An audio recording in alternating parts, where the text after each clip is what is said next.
हरि शरणम हरि शरणम, नारायण नारायण नारायण। नारायणं नमस्कृत्य नरं चैव नरोत्तमं देवीं सरस्वतीं व्यासं ततो जयमुदीरयेत्। महाराजा ययाति की भोग पत्नी शर्मिष्ठा थी। शर्मिष्ठा के पुत्र पुरु अपने पिता को अपनी जवानी दिए और बल में बुढ़ापा ले लिए थे, और यही महाराजा ययाति के राज के उत्तराधिकारी हुए। महाराजा पुरु पुरु के पुत्र का नाम था जन्मेजय। जन्मेजय के ही वंश में कर्ण नाम के ऋषि हुए, जिनसे ब्राह्मण गोत्र चला, और इन्हीं के वंश में रभ्य नाम के राजा हुए।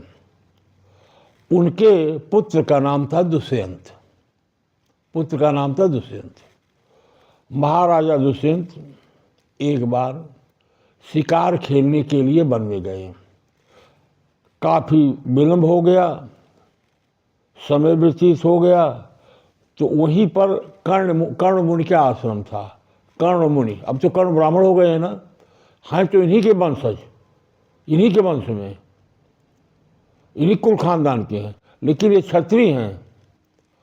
और वो जन्म से क्षत्रिय हैं, लेकिन वर्ण से ब्राह्मण हो गए हैं।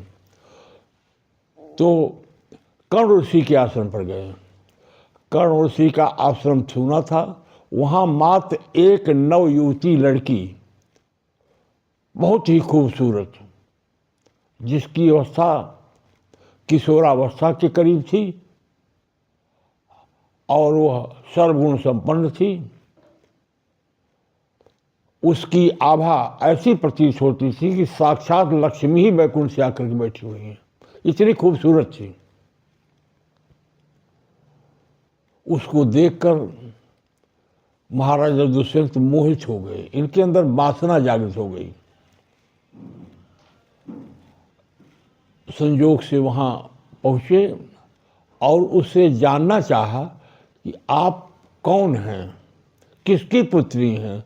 यहाँ इस वीरान वन में एक कुटिया में बैठी हुई हैं, आप वन में रहने लायक नहीं है। कौन है, कैसी, परिचय आप दीजिए अपना। तो जो लड़की बैठी हुई थी उसका नाम था शकुंतला। शकुंतला। तो उसने अपने परिचय दिया कि एक कर्ण ऋषि का आश्रम है, मैं विश्वामित्र की पुत्री हूँ। मेनका नाम की अप्सरा विश्वामित्र को मोहित करने के लिए आई थी, और विश्वामित्र तथा मेनका के संसर्ग से मेरी उत्पत्ति हुई। विश्वामित्र चले गए, मेनका भी मुझको छोड़कर चली गई। अब मैं कर्ण ऋषि के आश्रम पर रहती हूँ। मेरा भरण पोषण सब कुछ कर्ण के द्वारा हुआ है। वही हमारे संरक्षक हैं, वही हमारे मालिक हैं, वही मेरी माता है, वही मेरे पिता हैं। कौन? कर्ण ऋषि। तो उन्होंने कहा, वाह, तुम क्षत्रिय कन्या हो, इसीलिए तो मेरा मन तुम्हें देखकर विचलित हो गया। इसीलिए तो मेरा मन विचलित हो गया कि तुम भी क्षत्रिय, मैं भी क्षत्रिय। तो शकुंतला ने कहा कि मैं आपकी क्या सेवा करूं? ये ब्राह्मण की कुटिया है, इसमें तिन्नी का चावल रखा हुआ है। तिन्नी चावल, तिन्नी चावल समझ रहे हो, निवार, वो जंगली चावल जो ना, उसी का भात है। अगर कहें तो वही मैं आपको लाकर खिलाऊं, और यहाँ क्या है?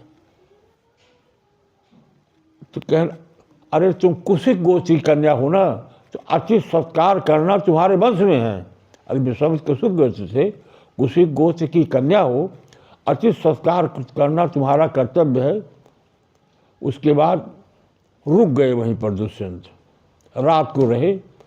उन दोनों ने गंधर्व विवाह किया, मतलब लव मैरिज एक प्रकार का लीजिए किया, और रात भर बतौर पति पत्नी रहे। सुबह होते ही महाराजा दुष्यंत अपने राजधानी को लौट गए। बाद में चलकर वो जो शकुंतला थी उसके गर्भ से एक पुत्र उत्पन्न हुआ और उसका नाम रखा गया भरत। भरत, अरे वो भरत नहीं, एक भरत बहुत पहले से, जड़ भरत वाली वो कथा बहुत पहले की मैं बता चुका हूँ। एक नए भरत हैं, इनके नाम पर भरत भारतवर्ष नहीं पड़ा। जो पहले वाले भरत थे, जड़ भरत, उनके नाम पर जो है ये भारतवर्ष पड़ा है। ये नए भारत हैं।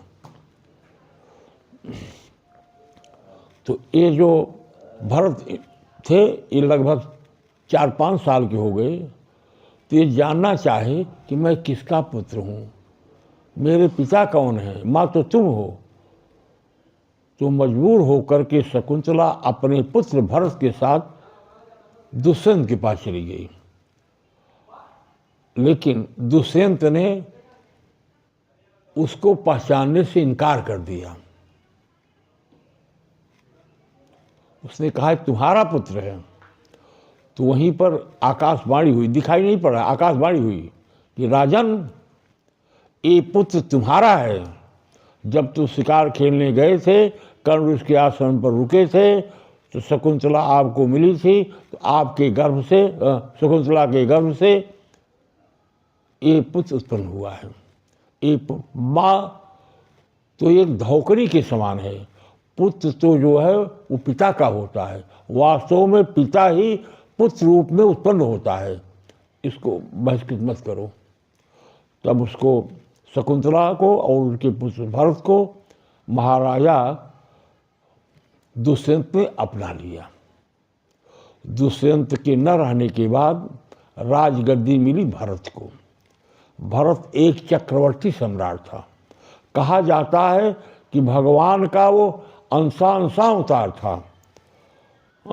उसके दाहिने हाथ में चक्र का चिन्ह था और पैरों में कमल कोश था। इससे माना जाता है कि वो भगवान का अंशांशा अवतार था। वो बहुत बड़ा चक्रवर्ती सम्राट हुआ।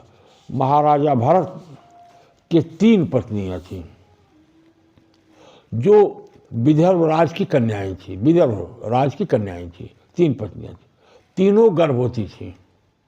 श्रीमद् भागवत में ये है कि तीनों के एक एक पुत्र उत्पन्न हुआ।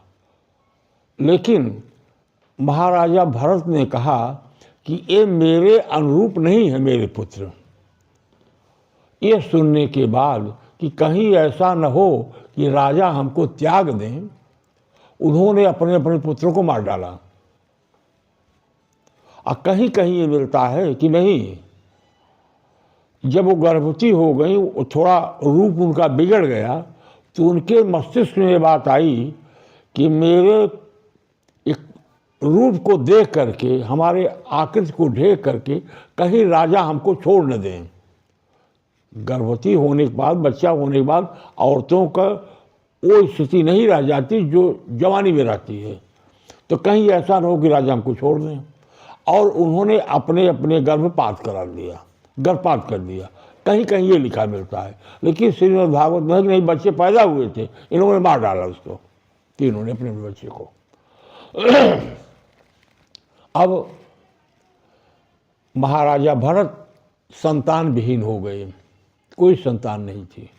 राज कैसे चले, राज कैसे चले?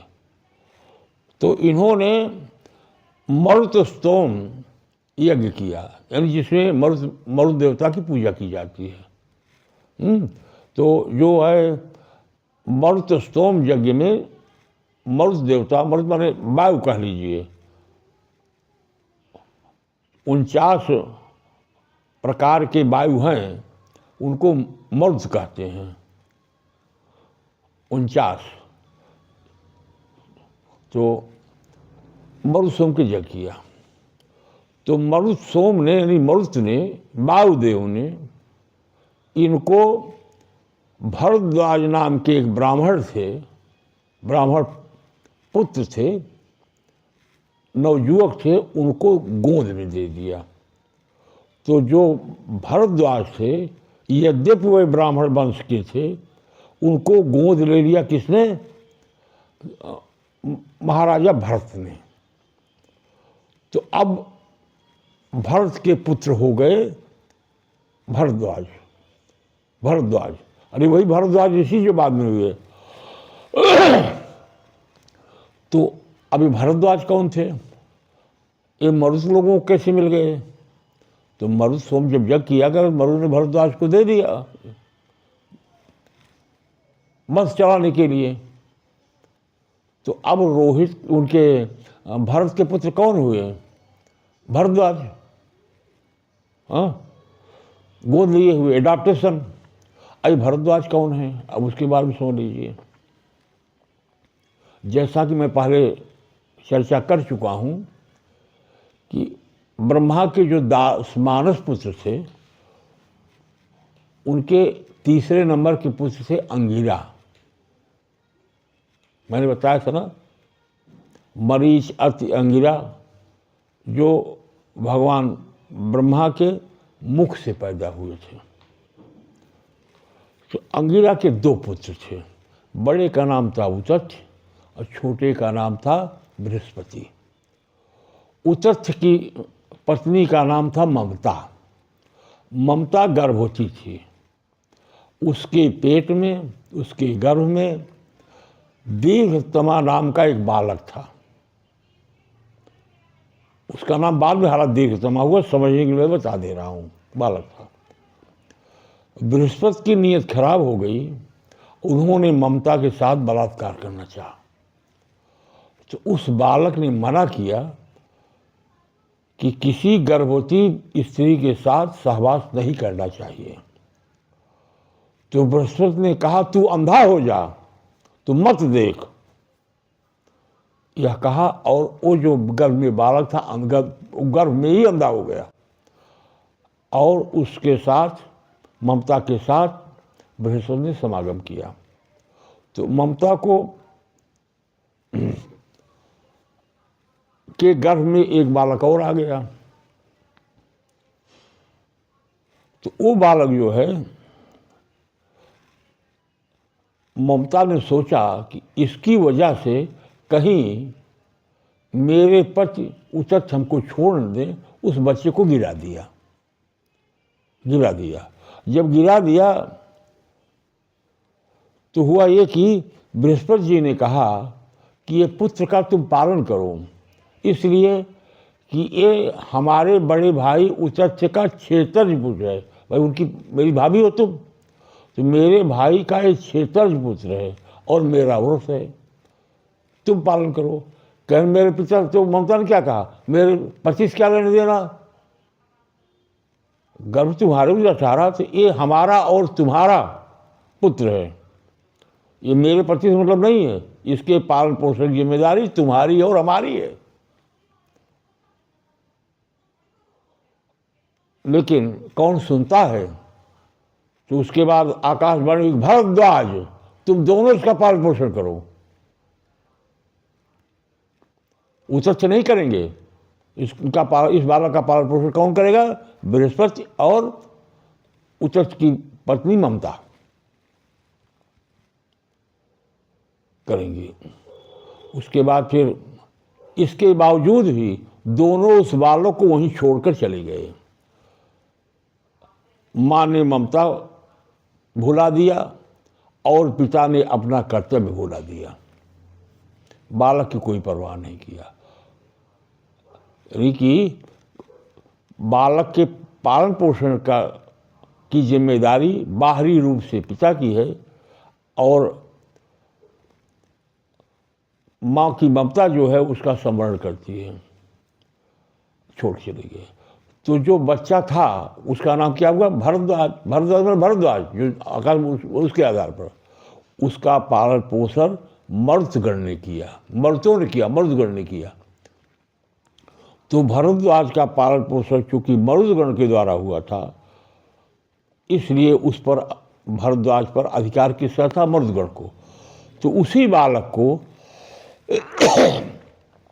मर्दगण ने दे दिया भरत को। अब वही भरद्वाज जो थे, ये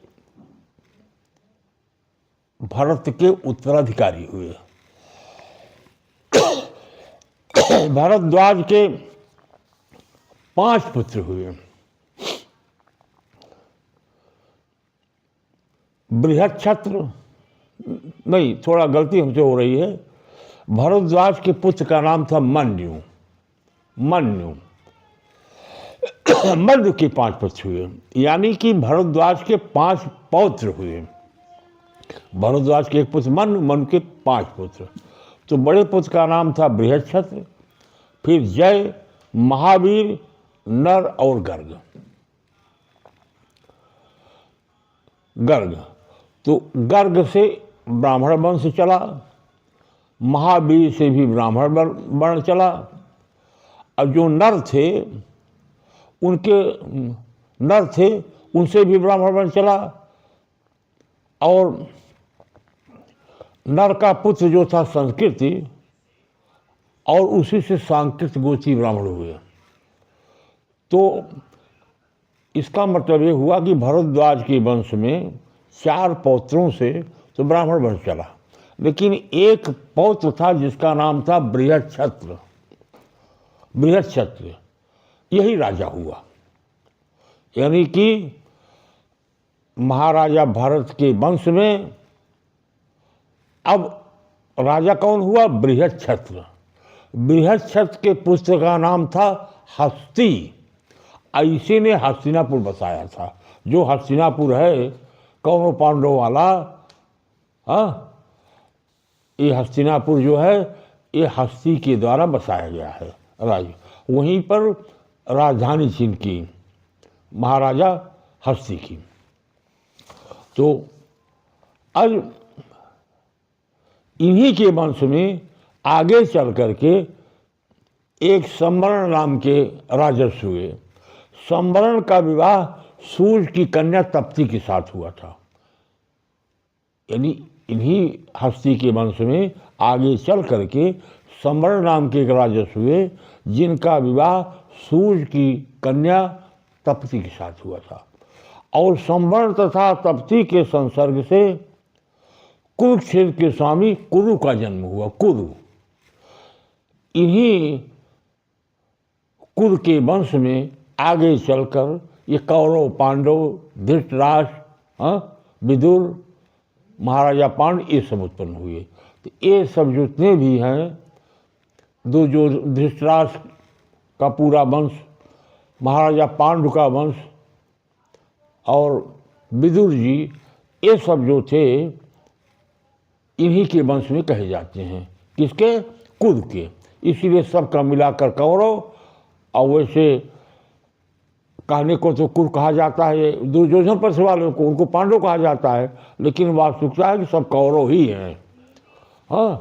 अब उसके बाद इनकी कथा आप लोग विस्तृत रूप से जान चुके हैं कि कौरव कौन है, पांडव कैसे हैं, कैसे लड़ाई हुई, कैसे युद्ध हुआ, कैसे दुर्योधन ने अनित किया, और धृतराष्ट्र के पुत्र मोह के कारण महाभारत हुआ। केवल पुत्र मोह, और कोई कारण नहीं। दुर्योधन जो था उसका मोह नहीं छोड़ पाए धृतराष्ट्र, इसलिए पांडवों को अपना अधिकार नहीं मिला। नाना प्रकार से उनको प्रताड़ित किया गया, लेकिन भगवान कृष्ण की कृपा से पांडवों की विजय हुई और उनका राज उनको वापस मिला। ये सब कथा आप लोग विस्तृत रूप से जान चुके हैं, महाभारत सीरियल में अच्छी तरीके से देख चुके हैं। अब आगे हम जदुवंश का वर्णन करेंगे। जदुवंश, ये जदुवंश उसी है जिसमें भगवान कृष्ण उत्पन्न हुए थे। भगवान कृष्ण, जदुवंश बड़ा ही पुनीत है, और जदुवंश का वर्णन हम करेंगे। वैसे पूर्व कुल मिलाकर के 5 भाई हैं, लेकिन उसमें से मुख्य रूप से हैं पुरु और जदु। जदु जो है राज से वंचित हो गए थे और पुरु को राज मिला था। अब जदुवंश के बारे में बताएंगे आपको अगली बार। जय श्री कृष्णा, जय परशुराम।